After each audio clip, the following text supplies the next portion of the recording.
नमस्कार दोस्तों, इस वीडियो में हम बात करेंगे लॉ ऑफ लिमिटेशन की। लॉ ऑफ लिमिटेशन होता क्या है? लॉ ऑफ लिमिटेशन ये कहता है कि अगर आपकी पेमेंट ड्यू है और वहां से लेके जब से आपकी पेमेंट ड्यू हुई तब से लेके 3 साल तक अगर आपने कोर्ट में अगर केस दायर नहीं किया तो आप कोर्ट में केस दायर ही नहीं कर सकते। अगर आप कोर्ट में केस करने की कोशिश भी करेंगे तो कोर्ट उसको अपफ्रंट रिजेक्ट कर देगा। लेकिन अगर उसने कुछ एक्नॉलेजमेंट दी है या डिनाई किया है या पार्शियल पेमेंट की है, तो जिस दिन से उसने एक्नॉलेज किया, डिनाई किया या फिर पार्शियल पेमेंट की है, वहां से दोबारा से वो 3 साल का टेन्योर जो है वो शुरू हो जाएगा। दोस्तों, अगर आप समाधान पोर्टल में अपनी शिकायत करते हैं और फैसिलिटेशन काउंसिल में आपका केस जाता है तो वहाँ पे ये लिखा गया, उनके FAQs में लिखा गया है कि वहाँ पे लॉ ऑफ लिमिटेशन अप्लाई नहीं होता, वहाँ डिले एंड लैचेस का प्रिंसिपल अप्लाई होता है। मीन्स आपको एक्सप्लेन करना होता है कि आपको ये केस दायर करने में देरी क्यों हुई।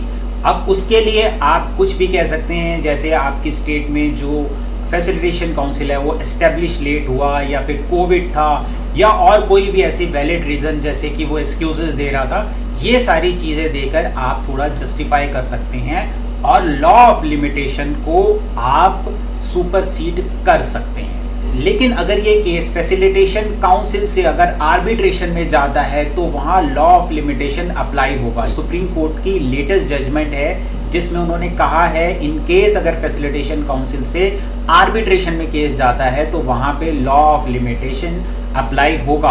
अब बात करते हैं दोस्तों कि आप लॉ ऑफ लिमिटेशन को काउंटर कैसे कर सकते हैं। अगर आपने से काउंटर करना है, खासकर अगर आप फैसिलिटेशन काउंसिल के अंदर है, तो एक तरीका है वो ये है कि अगर आपकी जो अपोजिट पार्टी है वो उसके जो अकाउंट्स हैं वो ऑडिटेबल हैं, मतलब कि उनको ऑडिट कराना ज़रूरी है, उसके अंदर एक MSME फॉर्म 1 होता है। मीन्स उनको एक डिक्लेरेशन देनी होती है हाफ ईयरली कि कितने MSMEs का पैसा उन्होंने अपने पास रखा हुआ है, और ये करनी बहुत ज़रूरी होती है। साल में 2 बार जानी होती है। अगर आप देखिए, अगर आपकी अपोजिट पार्टी लिमिटेड कंपनी है या प्राइवेट लिमिटेड कंपनी है या LLP है तो उसका डेटा आप MCA की साइट से निकाल सकते हैं।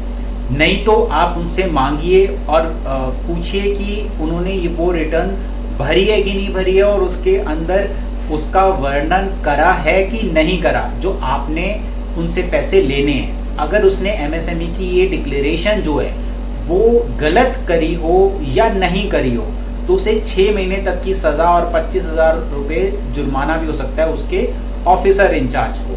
तो इसकी आप कंप्लेंट कर सकते हैं MCA के अंदर और उनको बाध्य कर सकते हैं कि आपको ये डिक्लेरेशन देनी है। और उस डिक्लेरेशन से क्या होगा, जैसे ही वो अपनी बैलेंस शीट में शो करेंगे कि उन्होंने आपको पैसा देना है, वैसी एक्नॉलेजमेंट हो जाएगी और आपका जो लॉ ऑफ लिमिटेशन का इशू आया है वो रिजॉल्व हो जाएगा।